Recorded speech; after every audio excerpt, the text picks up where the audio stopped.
LA This Week. I'm Anna Marcos. LA's new top cop, Michael Moore, faces his community on issues from immigration to use of force and more. Find out what he says coming up. A big Hollywood production over a new Crosswalk opening. Well, this is one of those special Scramble sidewalks that are known to significantly reduce the number of pedestrian accidents. I'm Gil Reyes with the story next. Food and music. I'm Rasha Goel. Up next, I'll tell you where you can enjoy your lunch break.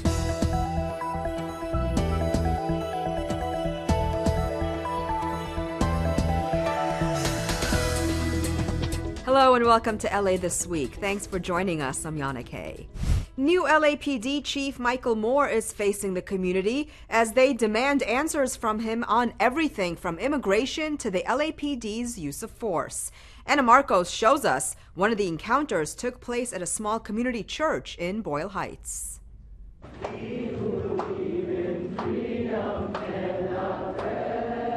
Chants and prayers were on the agenda, as were votive candles. New LAPD Police Chief Michael Moore stepped through the doors of the Dolores Mission Church for a one-on-one with community members in Boyle Heights. They wanted him to address their concerns regarding the LAPD and the direction it will take under his new leadership.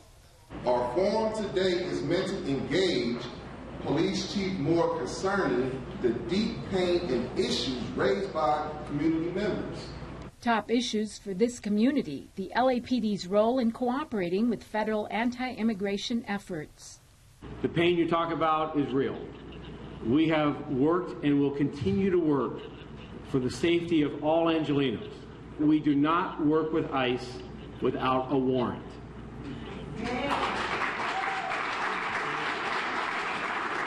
Other concerns: fair treatment for Muslim residents, decriminalizing homelessness, providing positive youth programs, apologizing for past LAPD wrongs, and the department's use of force policies. Some of your LAPD, before you were chief, of course, some of your officers, they handcuffed us, put us in a squad car, didn't tell us why. An officer today who engages in that type of conduct will lose their job. Now, Chief Moore, I've never thought about joining a gang, and I'm an unlikely candidate for becoming a criminal. I'm asking you, will you commit to supporting the equitable expansion of positive youth programming in our city?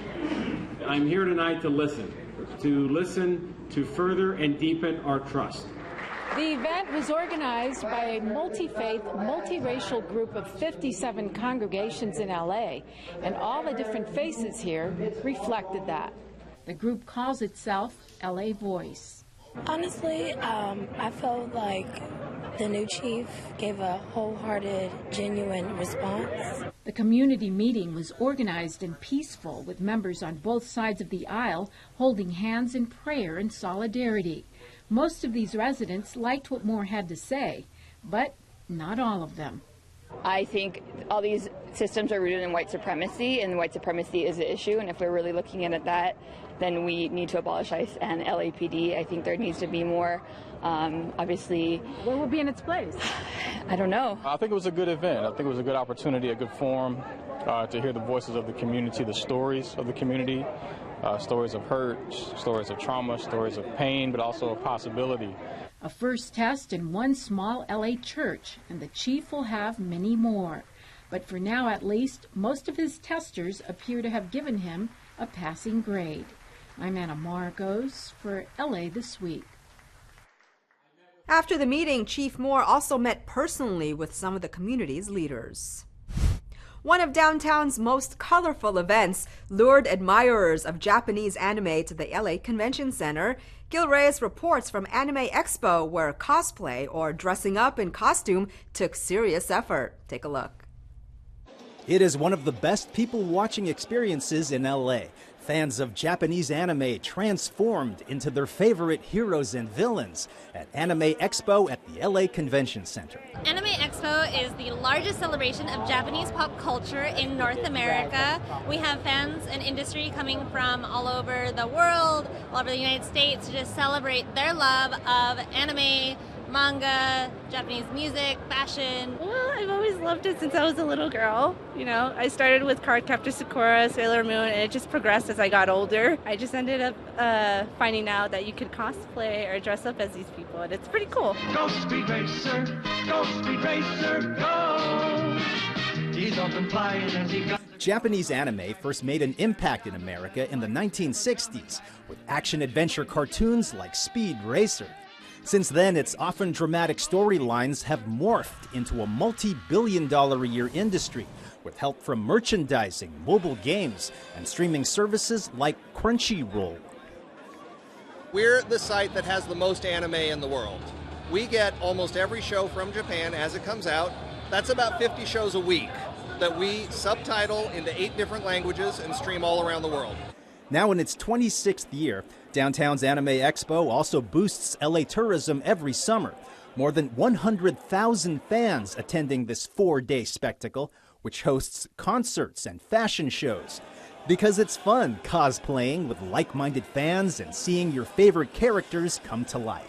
I just love it because it's exciting. You get to meet people, you can say hello. And also escape reality for a while.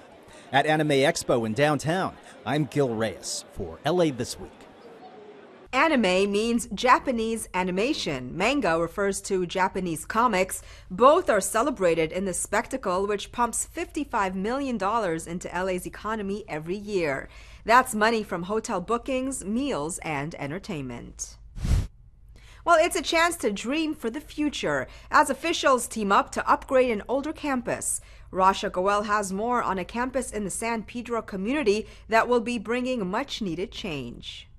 These renderings are the plans of the comprehensive modernization project of San Pedro High School. The 23-acre school is being upgraded to fit the needs of students in the 21st century. Let's keep in mind this campus has not been touched since the early 30s.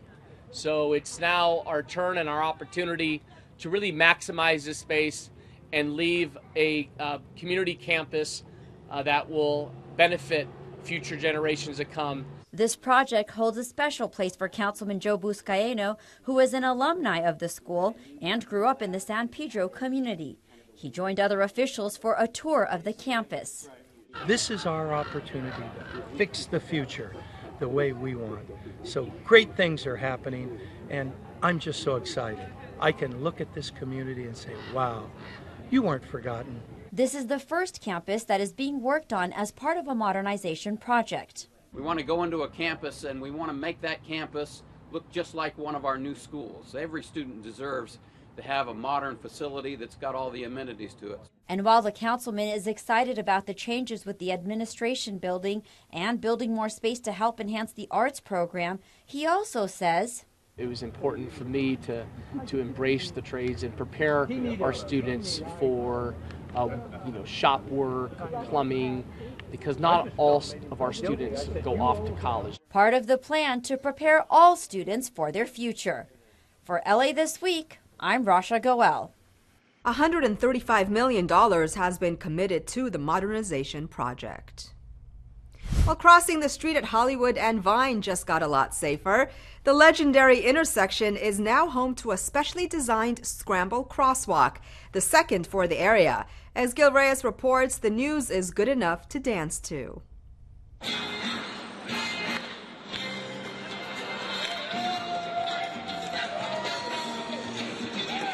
Only in Tinseltown could you see a big production to celebrate the opening of a new crosswalk on Hollywood and Vine.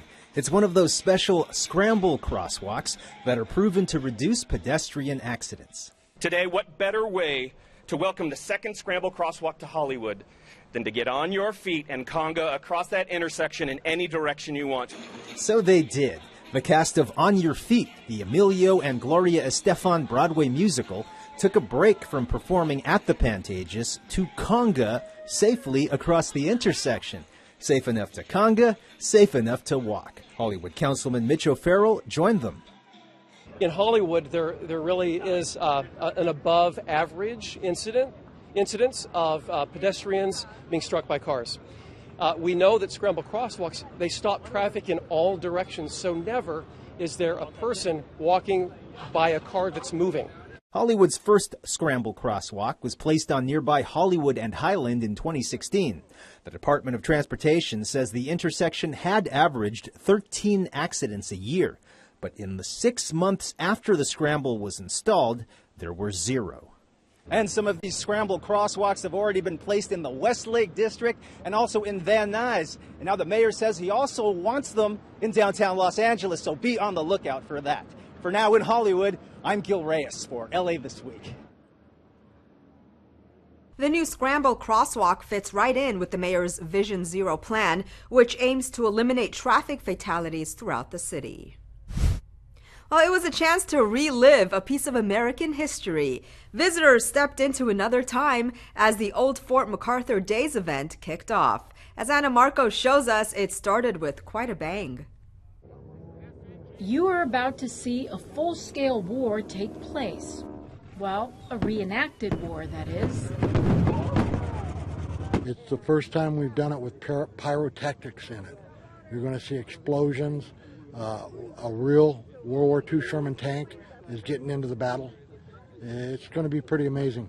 The World War II reenactment is part of the show at the Old Fort MacArthur Days, and there goes one down.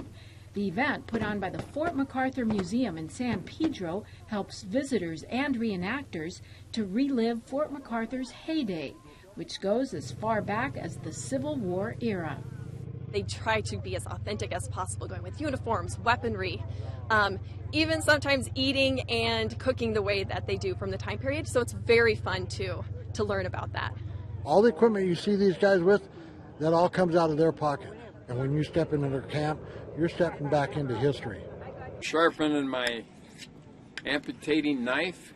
And if you ever wanted to know what it's like to get your leg pierced by a Native American arrow, or maybe even have it cut off with the doctor's amputating knife, well, you'll get to see it at least, as we watch an olden days doctor patch it up, or not.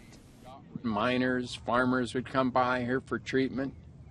During the Civil War, the armies would have something like this just in back of the front lines where the action was going on for medical treatment of their soldiers.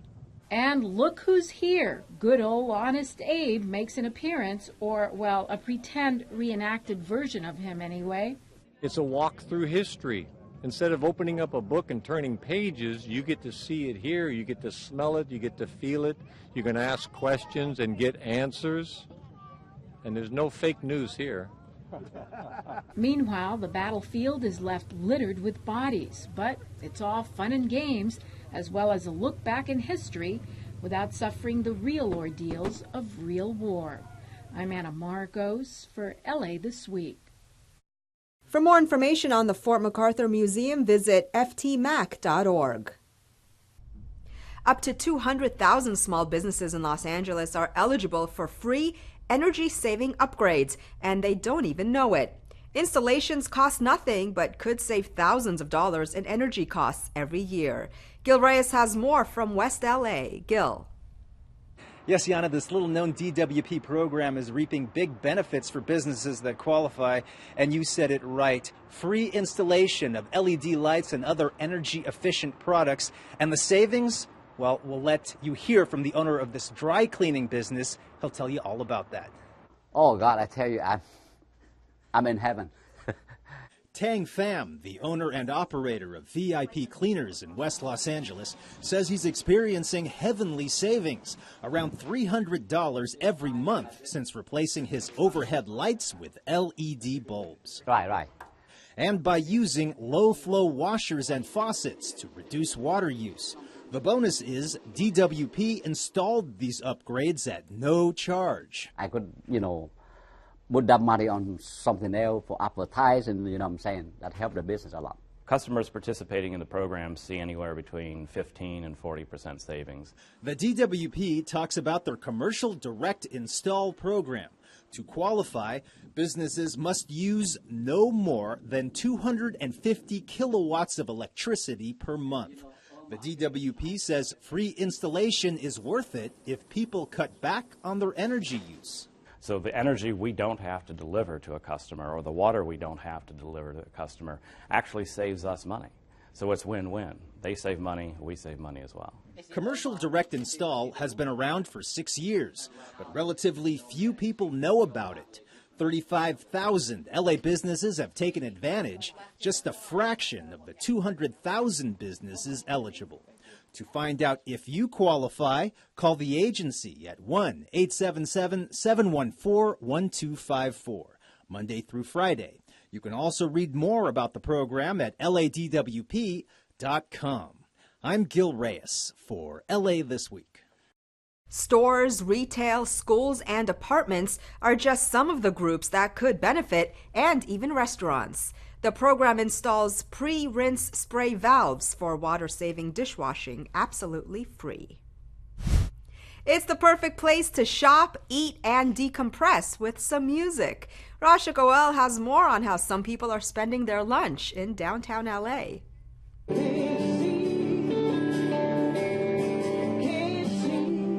It's the Wednesday concert series at Pershing Square held during the Farmers Market. A great way to shop the market and have your lunch while enjoying a variety of music. It's such a nice break from your day, especially if you work in an office or something, to come out here and be around something positive, especially in downtown with fresh food, live music, berries. It doesn't get much better than this on a hot summer day. I would do this every day if I could. The concerts will be held from 12 to 1:30 p.m. every Wednesday and highlight both local and international music. Artists like Sean Wiggins, who've previously performed at Pershing Square, say having a performance space closer to the farmers market booths makes for a more interactive environment.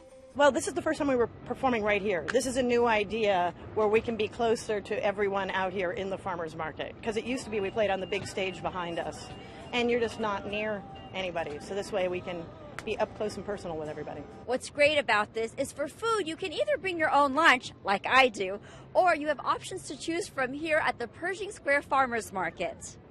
Some say it's a great way to decompress. Hearing the background music makes you feel a little bit more relaxed, I guess.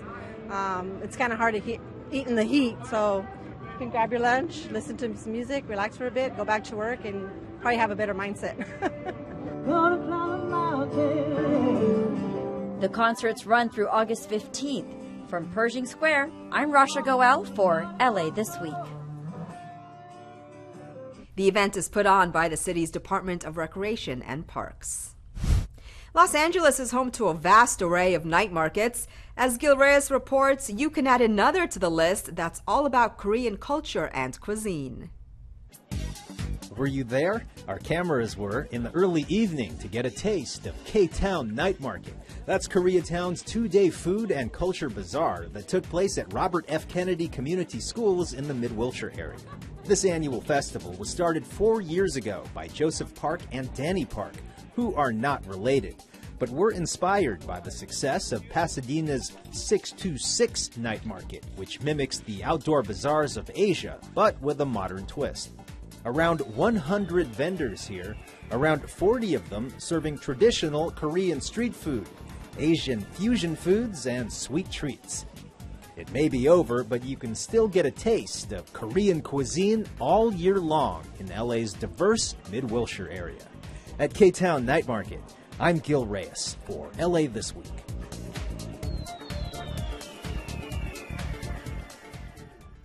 There was also live music later in the evening. Soul sausage, kogi, and belly bombs were just some of the participating vendors. If you're an Angelino living or commuting in the Valley, well, you'll be happy to know your travel time could become lighter, and all you have to do is step out of your car and onto a rail line. Rasha Goel has more. The light rail is coming to the San Fernando Valley. The new rail will connect Van Nuys to the Sylmar-San Fernando area. The last street-running light rail line that operated on Van Nuys Boulevard was in 1952. The $1.3 billion East San Fernando Valley Transit Corridor project will span 9.2 miles and include 14 new stations between the Van Nuys Metro Orange Line station and Sylmar-San Fernando Metrolink station. Currently, there are 2 stations. It'll revitalize the surrounding community, and it will bring hundreds of thousands of people into closer contact with our county-wide transit system. So the more we add, the more people will be able to access the entire system because they'll be able to get from where they live to where they need to go and vice versa. We've got buildings along the corridor that have been vacant since the Northridge earthquake. But there's been very little investment, very little interest in trying to redevelop this corridor. So it's going to inject a real lifeline to this area. Officials say voters helped make this needed project possible. I really do appreciate the fact that voters have afforded us this opportunity through the passage of Measure M and R. Through SB 1, we were able to secure the resources to actually fully realize transportation options in the Northeast Valley. Construction is anticipated to begin in 2021, with the line opening in 2027. I'm Rasha Goel for LA This Week. Officials say riders can expect a one-way trip from end to end on the rail line to take approximately 31 minutes. A community fair on homelessness seeks to recruit more volunteers. LA Zoo celebrates a World Chimpanzee Day, and parents and kids will be spending a lot more time at 2 local parks. All these stories in Citybeat. Councilmember Jose Huizar, the Los Angeles Homeless Services Authority, and community leaders hosted the first downtown LA Community Information Fair on homelessness at El Pueblo. The purpose was to recruit at least 100 volunteers, give people the opportunity to learn about the current state of homelessness and possible solutions. Formerly homeless individuals and agencies that serve people experiencing homelessness shared stories about their experiences. El Pueblo is the site where Councilmember Huizar proposed the city's first temporary shelters for people experiencing homelessness on city-owned property. The trailers will house men and women, providing them with counseling, storage, support, and hygiene services. The city is urging people to come out and volunteer. Instead of looking down at the situation, try to do something to change it. Then that's when you start to see, magic and things actually start to happen. Resources are coming in more than ever, but now we need people to step up and help. The LA Zoo recently hosted a World Chimpanzee Day celebration. Visitors got a chance to learn from primate experts that care for one of the largest family groups of chimpanzees in North America. Education specialists and animal keepers talked about these great apes as they went through their mealtime routine. Visitors also learned about how team members, staff, and volunteers work to create habitat features, puzzles, and playthings to promote the physical and mental well-being of our animal residents. Chimpanzee observation stations explained how zoological scientists observe chimpanzee behavior and facial expressions. City leaders and community members recently celebrated improvements to the playground equipment at 2 local parks. The improvements also include new shade structures to keep the kids and parents cool during the warmer months. I'm really happy that it has a shade because it gets really hot and we need protection from the sun, and it just makes playing at the park more pleasant during the summer. Students at one school in South LA are celebrating a beautiful new playground thanks to a community effort and some team spirit. The playground at 107th Street Elementary School in Watts used to be painted concrete, but now everything's changed. According to officials, 107th is ranked 5th out of a list of the 400th highest need schools in the LA Unified School District. High need schools, they have more challenges than other schools, but the fewest resources to make changes. Thanks to the Clippers, player Patrick Beverly, and the Yale and Scooter Braun Family Foundation, some of the school's needs are being met. The Clippers Foundation is really about leveling the playing field across LA, and sometimes that means being just as simple as providing one in the first place. And it's not just a field, it's an entirely new playground, including new basketball courts. Me and my family wanted to give back because, I'm from the inner city in Chicago, and, I never grew up with basketball rims in my school, even green grass, so I felt the need to, as soon as I touched down in LA, to try to give back to the community. 5th grader Haley Velasquez liked what she saw. I'm so excited to see the new grass fields, the new basketball courts, and our new meditation garden with the beautiful benches. All of these new things will make 107 so much fun. After the ceremony, kids at 107th Street were treated to an official LA Clippers basketball clinic. They not only got to play with Beverly, but another special Clippers icon. Because if we give the kids an atmosphere where they have joy, they're going to have joy in the classroom. If today was any indication, this new playground is going to be bringing baskets of joy to generations of students to come. The LA Clippers Foundation, formed in 1994, serves over 350,000 students in Los Angeles every year. Enjoy the sounds of jazz on Central Avenue. If you love pizza, here's your chance to try every possible option. And Chinatown Summer Night serves up some tasty offerings. All this in this week's Things to Do. It's time to gear up for the 23rd annual Central Avenue Jazz Fest as dozens of jazz and other musicians take to the stage in South LA. For more than 2 decades, the Central Avenue Jazz Festival has helped celebrate the musical history and culture of South Los Angeles, the West Coast birthplace of jazz music. This free, family-friendly event along the historic Central Avenue between King Boulevard and Vernon Avenue includes 3 stages of live musical performances, art and business development and employment resources, health, wellness, youth pavilions, and of course, plenty of barbecue. The Jazz Fest is presented by Councilman Curran Price, the New Ninth, and other community groups. Don't miss this lineup of some amazing musicians over 2 days on July 28th and 29th. For more, visit centralavenuejazzfest.com. For 2 days only, Angelinos have the chance to try some of the world's most famous pizza right in the heart of downtown LA. The inaugural California Pizza Festival will feature unlimited samplings from 30 pizzerias from California, Arizona, Nevada, and Georgia, as well as world-renowned pizza chefs from Naples, Italy. Headliners include pizzaiolas from Naples and domestic participants. Pizza lovers can enjoy Neapolitan, Sicilian, New York, and several gluten-free and vegan options, as well as loads of entertainment, including live pizza-making demos from the United States Pizza Team, a cookbook signing, demo, acrobat shows, live music, giveaways from event sponsors, and much more. It all takes place July 28th and 29th at the Los Angeles Center Studios located at 450 South Bixel Street. Discover the excitement and magic of LA's hidden urban treasure. Part food event, part summer party, Chinatown Summer Nights presents an exciting hotspot for Angelinos this summer. Taste the many culinary offerings of Chinatown and LA's gourmet food trucks. Sample the neighborhood's wares, watch Chinese chefs perform cooking demonstrations, experience large-scale outdoor video projections, take part in hands-on Chinese cultural activities, sip on craft brews, and dance in Central Plaza. The fun takes place on the last Saturday of the month, July 28th and August 25th from 5 to midnight. And that's a look at some things to do.